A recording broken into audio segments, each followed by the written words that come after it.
Okay तो आज हम बात करेंगे सरफेस टेंशन की। हम पढ़ रहे हैं mechanical properties of fluids.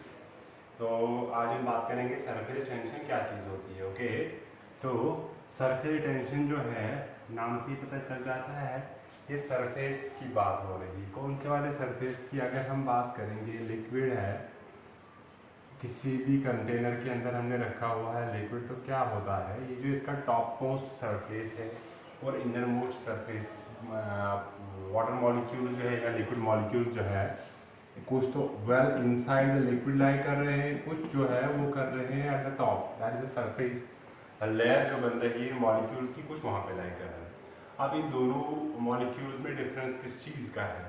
Difference इस चीज़ का है कि अगर हम कोई भी इनर वाला under the top most atomic layer के नीचे या टॉप मोस्ट मॉलिक्यूलर लेयर के नीचे वाला मॉलिक्यूल भी वहाँ से स्टार्ट करेंगे कहीं तक, तो हमें मिल जाता है क्या कि एक पार्टिकल जो वलाई करता है वेल इनसाइड द लिक्विड, उसके ऊपर फोर्स लग रहे हैं चारों तरफ। कौन से वाले फोर्स? जो इंटरमॉलिक्यूलर फोर्सेस लग रहे हैं ड्यू टू डिफरेंट मॉलिक्यूल्स।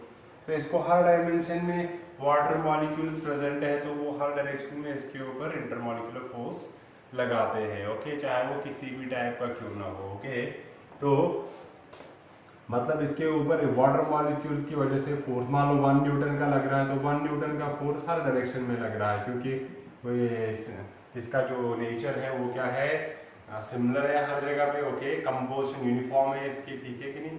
तो हर डायरेक्शन में इसके ऊपर फोर्स सेम लग रहा है, तो ये जो मॉलिक्यूल होता है ये इक्विलिब्रियम में होता है। ओके बट ये चीज इस टॉप मोस्ट वाले पार्टिकल के लिए नहीं होती, क्योंकि इसके लेफ्ट साइड में भी राइट साइड में भी एक पार्टिकल होगा लिक्विड का सेम, इधर भी होगा, नीचे भी होगा, ऐसे भी होगा, अंदर की तरफ भी होगा।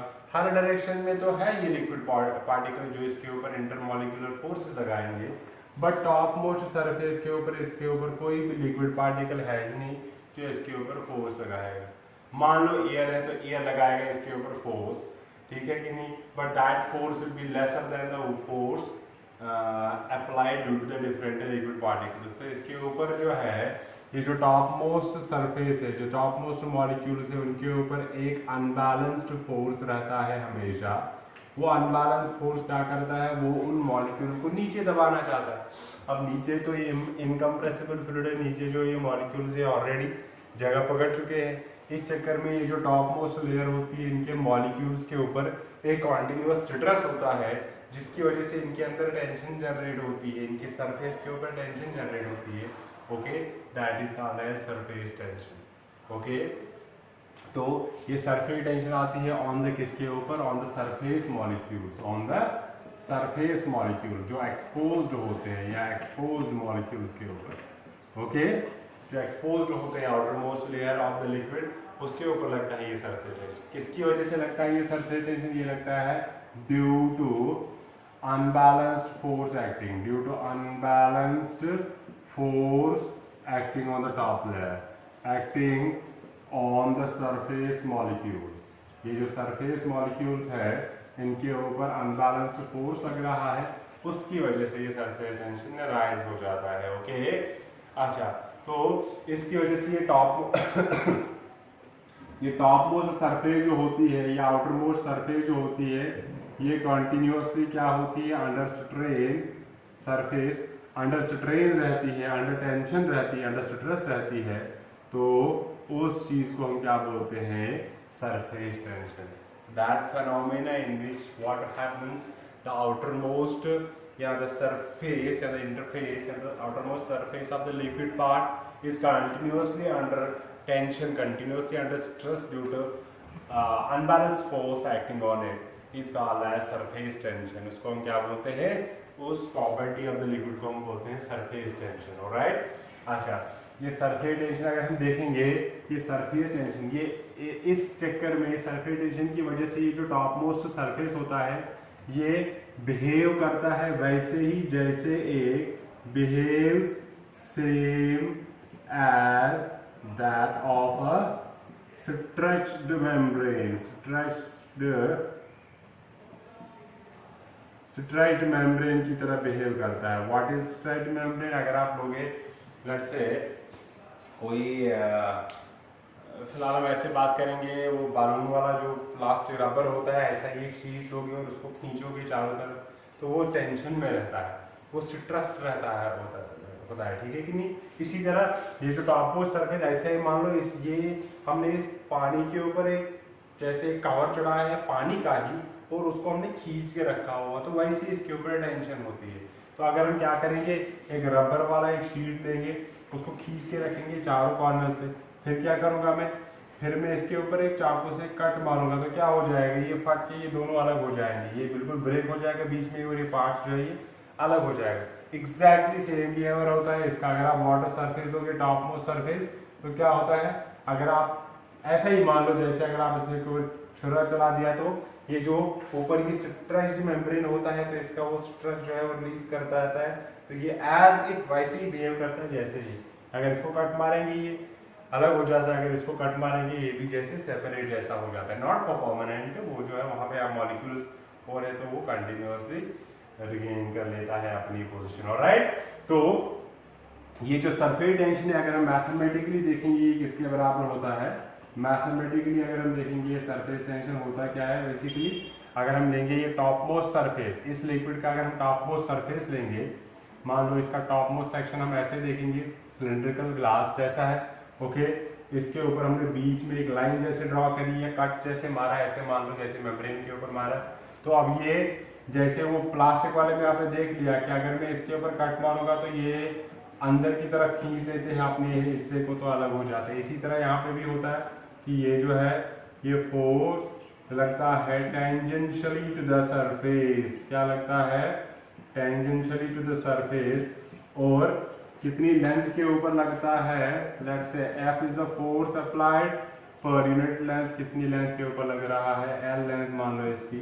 तो सरफेस टेंशन के लिए जो मैथमेटिकल फॉर्मूला है it's basically force acting per unit length, और ये जो है ये हमेशा लगता है क्या, tangential to the surface, tangential to the surface, surface के ऊपर ये हमेशा क्या लगता है, टेंजेंशियल फोर्स। मैथमेटिकल फॉर्मूला इसके लिए ये है कि सरफेस टेंशन होता है फोर्स पर यूनिट लेंथ के बराबर, फोर्स पर यूनिट लेंथ के बराबर। क्योंकि ये फोर्स पर यूनिट लेंथ ही क्यों निकाल रहे, क्योंकि इसी से हमें पता चल जाता है कि अगर आप इसके ऊपर कट मारोगे तो ये अपने मॉलिक्यूल्स या अपने सरफेस जो है ये कितने फोर्स से अलग हो जाएंगे, वही वैल्यू हम निकालते हैं पर यूनिट लेंथ, तो उसी से हमें पता चल जाता है। जैसे आपने रबर बैंड लिया है, तो अगर आप देखोगे इसको बीच में कट, आपने एक्चुअल में इनको अलग करने के लिए फोर्स तो नहीं ऐसे अपोजिट डायरेक्शन में अप्लाई किया, आपने बीच में कट मारा, तो ये अलग क्यों हो गए, क्योंकि ऑलरेडी इससे हमें ये पता चलता है कि ये इसको खींच रहा था, इसमें ऑलरेडी वो खिंचाव जैसा था, तो जैसे हमने कट मारा तो ये खिंचाव इसको पहले अलग क्यों नहीं कर रहा था, क्योंकि अभी ये खिंचाव उतना स्ट्रॉन्ग नहीं था कि इसके बॉन्ड्स को ब्रेक करके अलग करे, इसको काट सके इसको। बट जैसे हमने कट कर दिया तो ये अलग फटाक से इधर जाता है और ये इधर जाता है। इससे ये पता चलता है हमें कि बेसिकली ऑलरेडी इसके अंदर टेंशन थी, तो हमने जैसे ये कट मारा तो ये उस टेंशन की वजह से ये अलग अलग से साइड में चले गए। तो अब ये कितना फोर्स लगा रहे थे एक दूसरे के ऊपर, F पर यूनिट लेंथ की बात करेंगे तो वही बन जाता है हमारे पास कौन सा, सरफेस टेंशन। ऑलराइट, तो सरफेस टेंशन बेसिकली क्या है, एक ऐसा फोर्स जो लगता है ऑन द सरफेस, एक ऐसा टेंशन फोर्स जो लगता है ऑन द सरफेस, और इसका काम क्या होता है, सरफेस टेंशन का काम क्या, ये क्यों अराइज होता है, ये अराइज होता है because of unbalance force on the top most या आउटर मोस्ट लेयर के ऊपर जो अनबैलेंस फोर्स लगता है, उसकी वजह से जो है वो कंटिन्यूअस टेंशन में रहती है, तो इसलिए ये सरफेस टेंशन अराइज होता है। Okay, remember surface tension is only for the exposed surface, अंदर वाले मॉलिक्यूल्स के लिए कोई भी सरफेस टेंशन नहीं होता है। ओके, अगर आप इसका ऐसा यूनिट देखेंगे तो इसका ऐसा यूनिट आएगा, सिंपल है, फोर्स का है न्यूटन, लेंथ का है मीटर, न्यूटन पर मीटर। ऑलराइट, अगर हम डायमेंशनल फॉर्मूला देखेंगे इसका तो क्या आएगा, mt-2। ऑलराइट, क्योंकि अलग क्या हो जाएगा, कैंसिल हो जाएगा। Okay,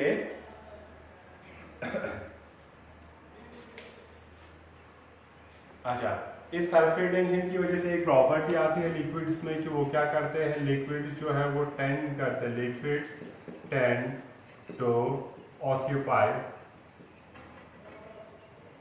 as less space as possible. मतलब क्या है इसका, कि लिक्विड जो है उनमें एबिलिटी आ जाती है कि अब वो कम से कम एरिया स्पेस जो है वो ऑक्यूपाई करते हैं। क्यों? क्योंकि सरफेस टेंशन उनको मजबूर करता है इस चीज़ के लिए।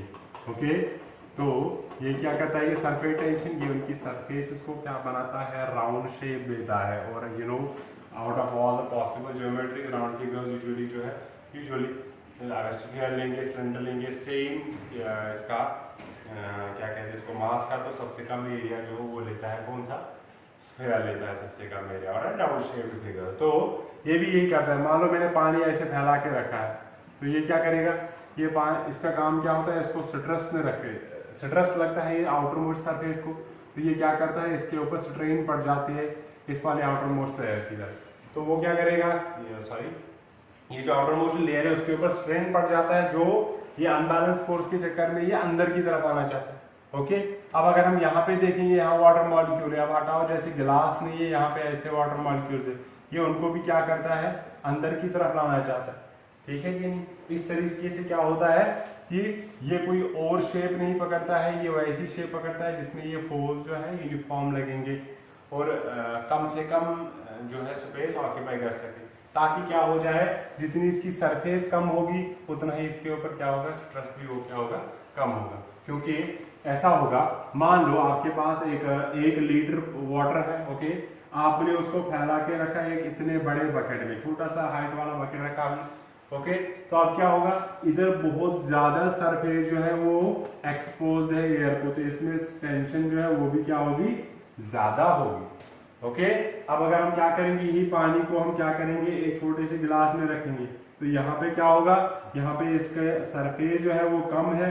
अगर सरफेस कम है, क्यों, सेंस ये सरफेस टेंशन लगता है सिर्फ सरफेस वाले मॉलिक्यूल्स के ऊपर, तो अगर सरफेस ही हमने रिड्यूस कर लिया, मतलब मॉलिक्यूल्स ही कम है, तो इसके ऊपर सरफेस टेंशन भी क्या होगा, कम ही होगा। ओके, इसीलिए ये वाटर जो है, अगर आप कोई भी फ्लूइड देखोगे या वाटर की बात करेंगे तो रेन वाटर वगैरह, वो ड्रॉपलेट्स की शक्ल लेता है, स्फीयर की शक्ल लेता है।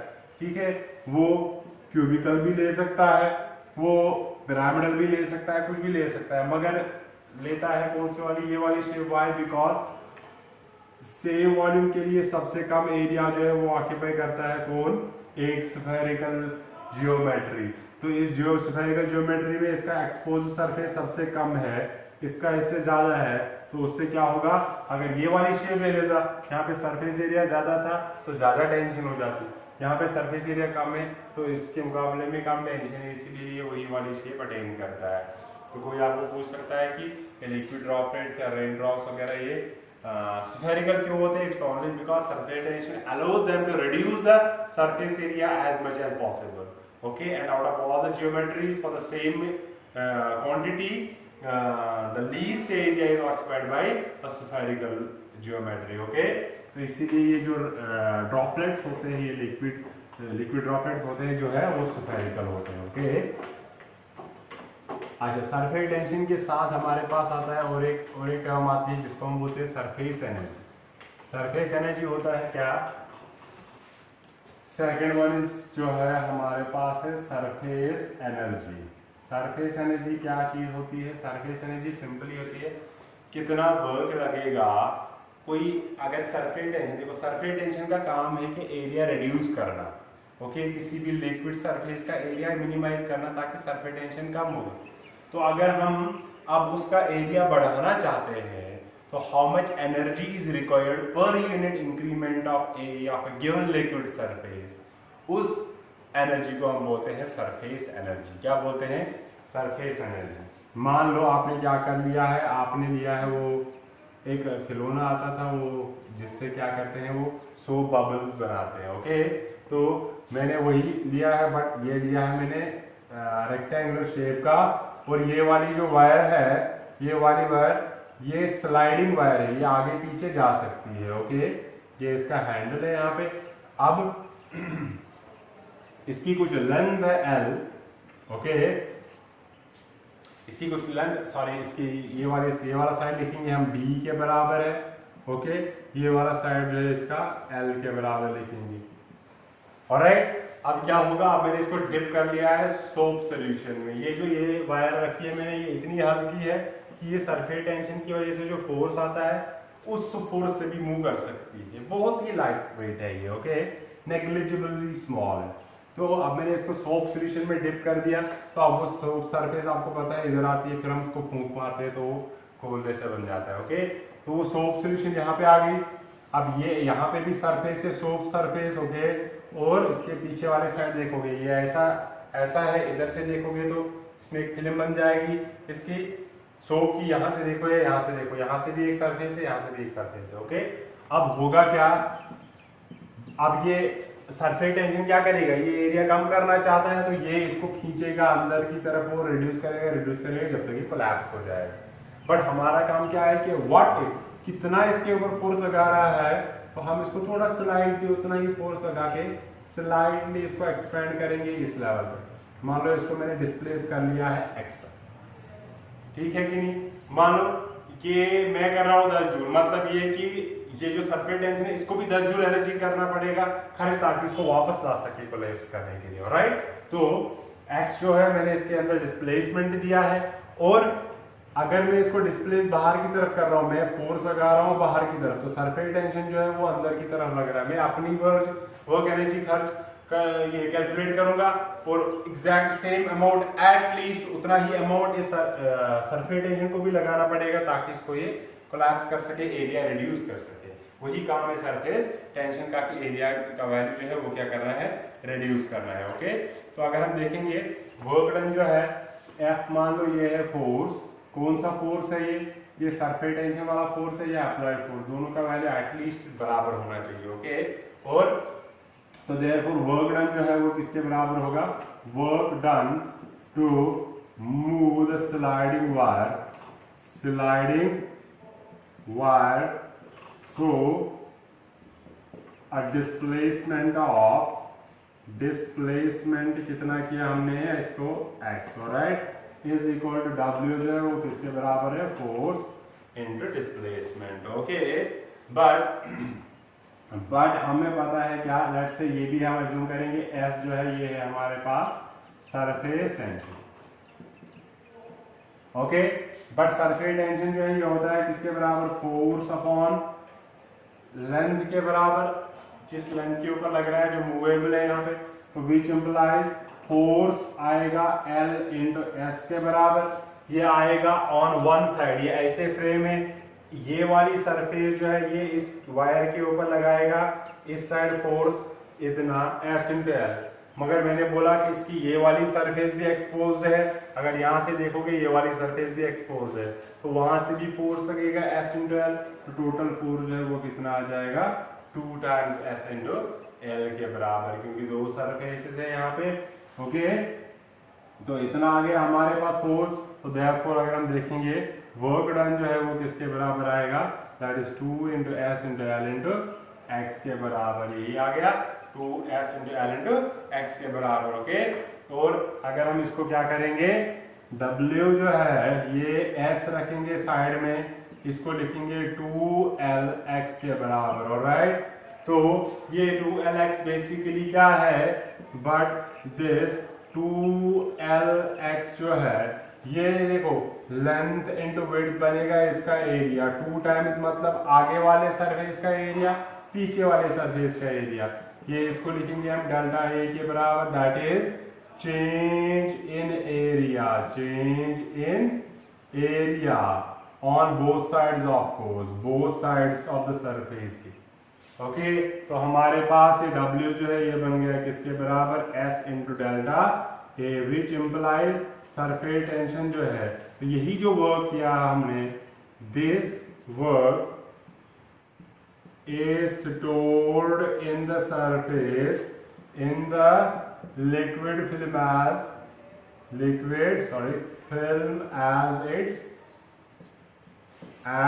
surface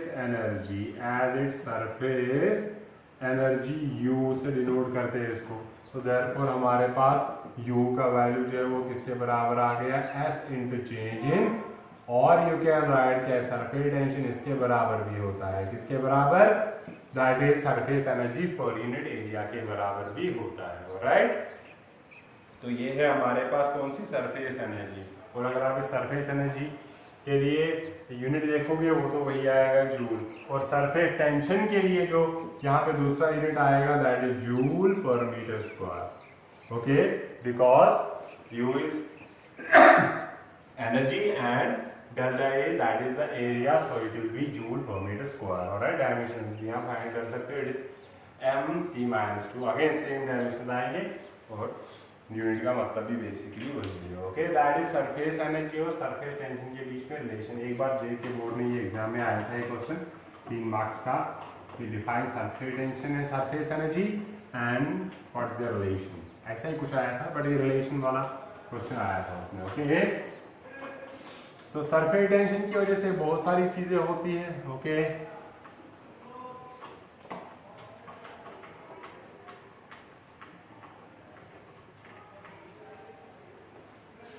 रिमेंबर सरफेस टेंशन जो है,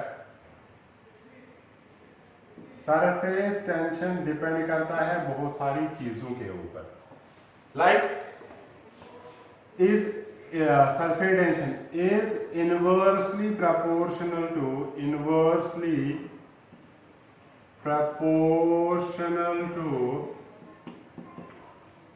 टेम्परेचर ऑफ लिक्विड। जो ये लिक्विड है उस लिक्विड के टेम्परेचर के ऊपर इनवर्सली प्रोपोर्शनल है। मतलब कि अगर आपने टेम्परेचर बढ़ा दिया, लिक्विड का सरफेस टेंशन जो है वो क्या हो जाता है, कम हो जाता है। ओके, ये सिंपल बात है कि जैसे टेम्परेचर बढ़ाने से क्या होता है, मॉलिक्यूल्स में वाइब्रेशन ज़्यादा हो जाती है। काइनेटिक थ्योरी में पढ़ेंगे आप, तो उससे क्या होता है, अभी मॉलिक्यूल्स जो है if they are not bound to follow the same rules, क्या उनकी काइनेटिक इतनी ज़्यादा बन रही है कि they will start vibrating randomly at a higher speed. Okay, तो अब वो सरफेस टेंशन उनको ज़्यादा कंट्रोल नहीं कर सकता है, तो सरफेस टेंशन उतना ही कम हो जाता है जितना आप टेम्परेचर बढ़ाओगे and vice versa. Okay, second thing कि ये सरफेस टेंशन जो है, ये सरफेस टेंशन डिपेंड करता है किसके ऊपर, amount of the solvent inside a given liquid. Solvent अगर आपने इसके अंदर डाल दिया, ठीक है कि नहीं, लेट्स से जो हम क्या करते हैं, हम सोप्स वगैरह डिटर्जेंट जो है, ये सरफेस टेंशन जो है ये डिपेंड करता है किसके ऊपर, it depends upon the solvent. Solvent जो है आपने क्या मिलाया है इस लिक्विड में, इस पानी में।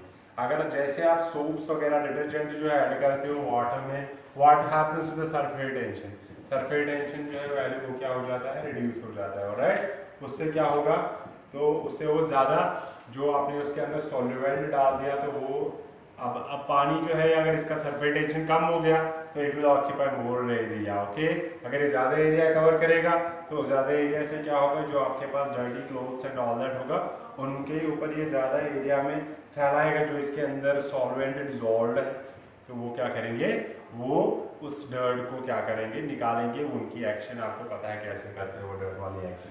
और नेक्स्ट है जो, अगर आपने देखा होगा hot soup. Alright, hot soup में टेस्ट ज़्यादा अच्छा आता है than cold soup. That reason is because कि हॉट सूप जो है इसका टेम्परेचर ज़्यादा होता है, टेम्परेचर ज़्यादा होने की वजह से सरफेस टेंशन क्या होगा, कम होगा। सरफेस टेंशन कम होने का मतलब क्या है कि ये कम एरिया में नहीं बल्कि फैला हुआ रहेगा।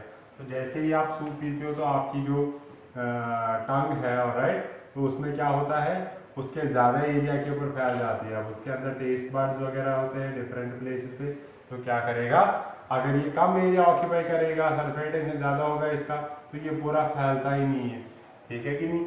तो ये पूरा फैल जाता है इसके ऊपर, तो बहुत सारे टेस्ट बड्स एक्टिवेट हो जाते हैं जिनसे ये क्या होता है, ज़्यादा टेस्टी लगता है। ऑलराइट, तो ये इससे अलावा बहुत सारे एप्लीकेशन है इसके कि ये सरफेस टेंशन जो है ये क्या क्या काम करता है। ऑलराइट, तो इसके साथ है और एक चीज़ हमारे पास जिसको हम बोलते हैं angle of contact and shape of meniscus. Okay, तो angle of contact and shape of meniscus पढ़ने के लिए आपको पता होना चाहिए पहले कि दो फोर्सेस जो है हमारे पास वो कौन कौन सा है। जो हमारे पास यहाँ पे इंटरमॉलिक्यूलर फोर्सेस है, फोर्सेस जो लग रहे हैं कौन कौन सा फोर्स, तो 2 टाइप्स ऑफ फोर्स लग रहे हैं हमारे पास। एक है जिसको हम बोलते हैं एडहेसिव फोर्स पहले लिखेंगे कोहेसिव वाला, फिर लिखेंगे एडहेसिव।